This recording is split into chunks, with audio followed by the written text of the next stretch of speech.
So I should have done this video earlier because I called it and I feel more strongly about it even now. I was watching Ricada Law. They were doing a live stream, because they're getting a lot of views right now. So why not do a live stream? So they were doing a live stream, you know, just talking, running their mouths while the jury is deliberating in this Rittenhouse trial. And they put up a flash poll and said, "What do you think the verdict is going to be?" And I said, "Hung jury," and I didn't even hesitate. I wish I would have done this video earlier, but I was working all day, and I'm just now getting to the point where I can sit down and do a video. But I feel more strongly about that now. Now, just to put it this way, there's the obvious reason why some jurors might be unwilling to to agree with a not guilty verdict. After this trial is over and the verdict is handed down, the judge reads it.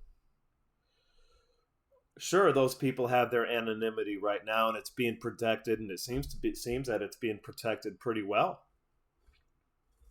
Sure, they have that anonymity now.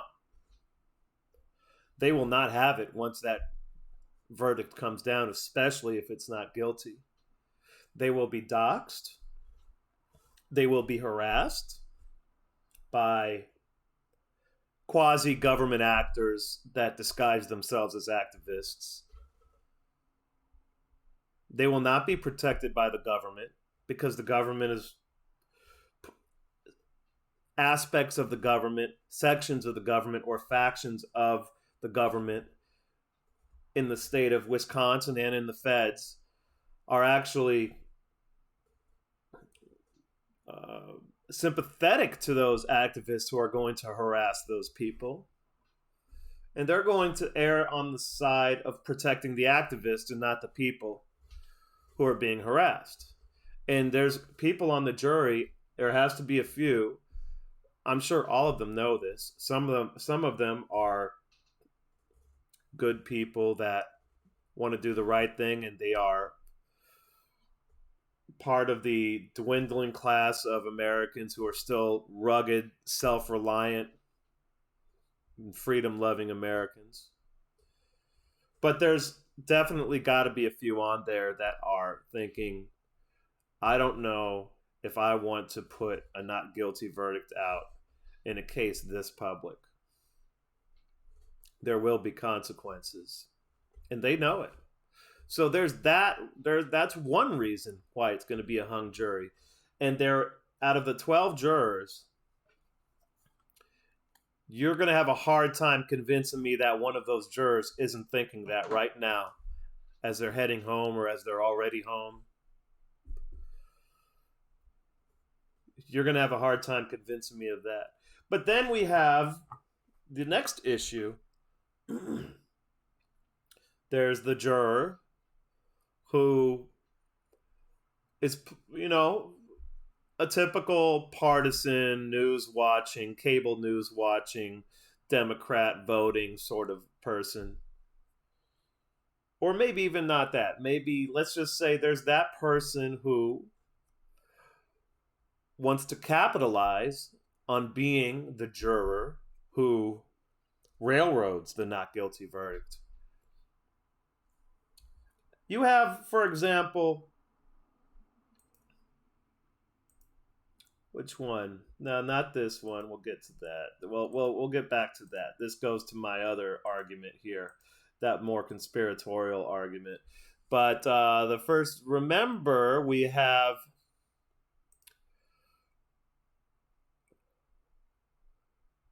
Brandon Mitchell.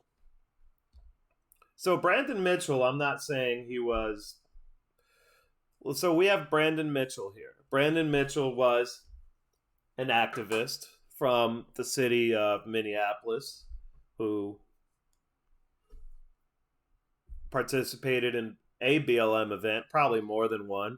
He participated in one for sure because his picture was taken and it was found. And was it on a social media post? I'm not even sure. But he lied to the court and said he never participated in anything like that. And he got on the jury. So he was an activist. And following this trial,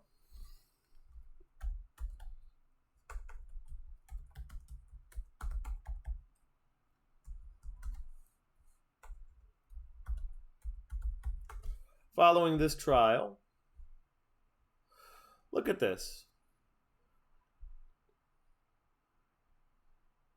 You got New York Times writing about him, NBC News.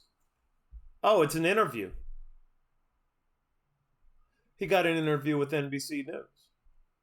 Oh, looky here. Washington Times, they're upset about it because they're more right wing. MSN. So he got an interview with NBC News. Usually people get paid for doing interviews like that, no?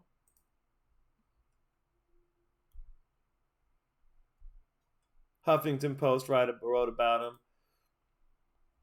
We have ABC. Oh, look, he's on ABC News.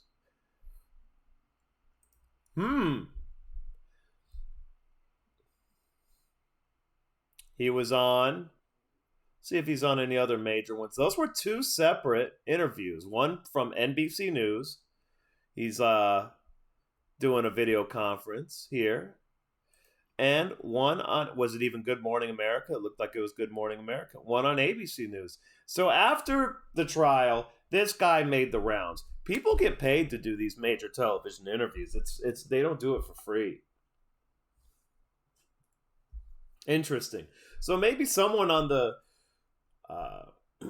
Rittenhouse jury wants to be that guy who is going to railroad the not guilty verdict, which I think Rittenhouse should receive. Then he's going to go all over the TVs, make some money. I don't know how much they make. I know they pay very handsomely, in the tens, 20s of thousands for a simple interview.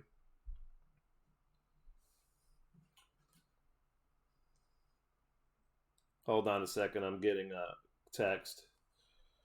So there's that juror. So first we have the juror who's scared.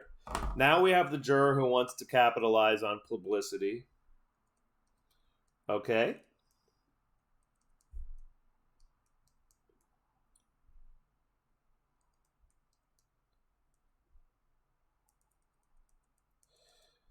And then there's another problematic thing going on here. I recall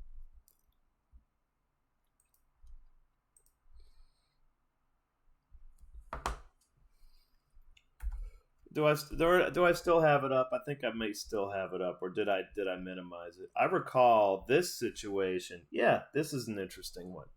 So we had, during the Roger Stone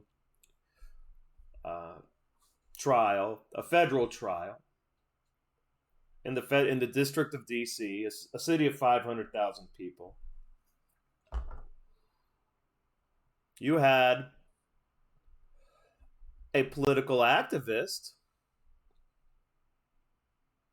by the name of Tamika Hart. Let's look up her. Let's just DuckDuckGo her real quick.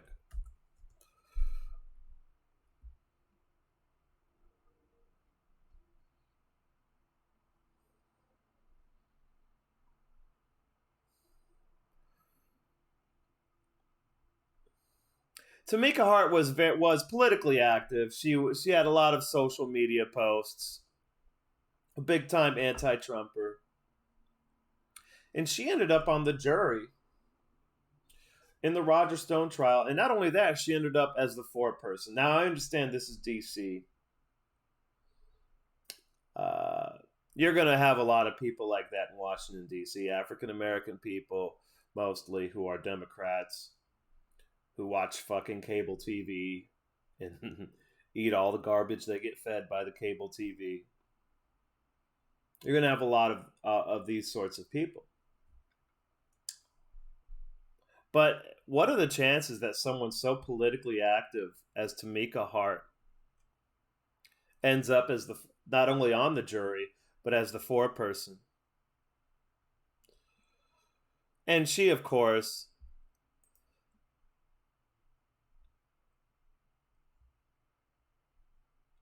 you know, according to Cernovich, she's far left. I'm not sure about that. She's just a political activist. But this has been common. We had Brandon Mitchell and Chauvin. We have Tamika Hart. I'm just saying that it's possible that the people who are involved in selecting people for jury duty, which are going to be mostly Democrats, it's possible that occasionally, and probably with increasing frequency, because, cheaters, when they get away with cheating, what do? They cheat harder. What do kids do when they get away with something? They do it again and they do it more. We can look to kids to see a lot of our base instincts playing out. But adults have those instincts too, and they fall victim to it very frequently. So I'm not saying anything. I'm just saying that Democrats who run most of the jury selection process in this country, in every state, including in the federal system, it's possible that they could finagle the system. Now, I saw this one video here, and we're going to go to it right now. Where was it at? Oh, God, look, this video right here got 16,000 dislikes. They haven't deleted the dislikes on this one yet. It got like 1,000 likes and 16,000 dislikes. Preparing your children to be vaccinated for COVID-19. How creepy. So, this is it. And I'm going to go to about... So, this is a video from a local news station once we get done with these ads. This is a video from a local news station on how juries are selected. It's one of these, crappy little infotainment videos. Okay, so I'm going to go to right about here. Pause it. So here we have a former judge, and he's going to tell us how people are selected for jury duty. License or state ID. A couple things I imagine you've done. Yep. We put those names in a computer. It spits out jurors who are over 18 years old. Retired judge. We put those names in a computer and it spits out jurors. Interesting. So, riddle me this. Is there a computer program or a computer-driven process on this planet that can't be manipulated? Aren't there people who run these programs, maintain these programs, write these programs, IT people who know a lot about this stuff? Aren't there people like that? Couldn't it be that jurors could actually be intentionally selected out of a population? I think it's possible. I think it's certainly possible. I mean, judges that take cases are supposed to be random as well. Looking at the federal court system, we see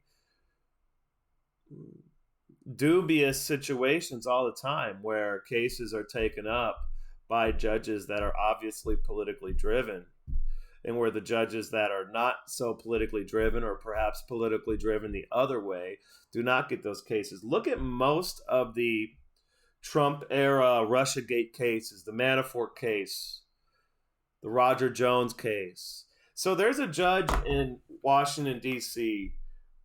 Let's look at this guy. There's one judge in Washington, D.C. in the district.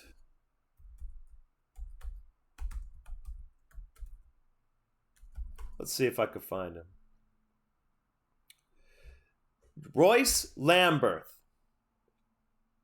political party Republican. Now, he seemed to get, for some reason, he didn't get any of the Russiagate cases, not the Roger Jones case, not the Papadopoulos case. I think that was in the District of D.C. He didn't get the Michael Flynn case.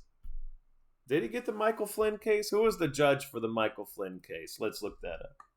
Royce Lamberth, I know him from Judicial Watch videos where a lot of times,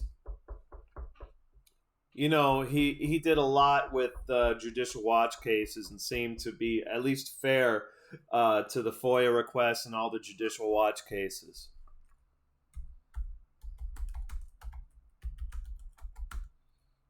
Who was the judge for the Michael Flynn case? Oh, it was Sullivan. Who was the judge for the Manafort case?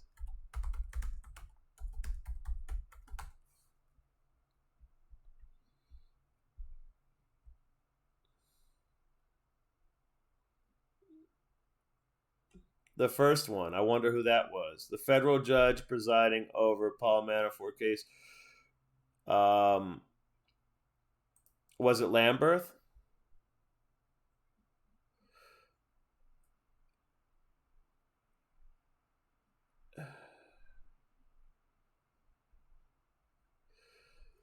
Judge Ellis. But you notice that Lamberth didn't get any of those cases. So I remember Robert Barnes was even saying that even though it's supposed to be random which judge gets which case, it seems that it's not random. It seems that they're able to somehow finagle the system. Why is that? Well, because most of the people who work in government, most of the bureaucrats are Democrats. They're political actors, and quite a few of them are corrupt.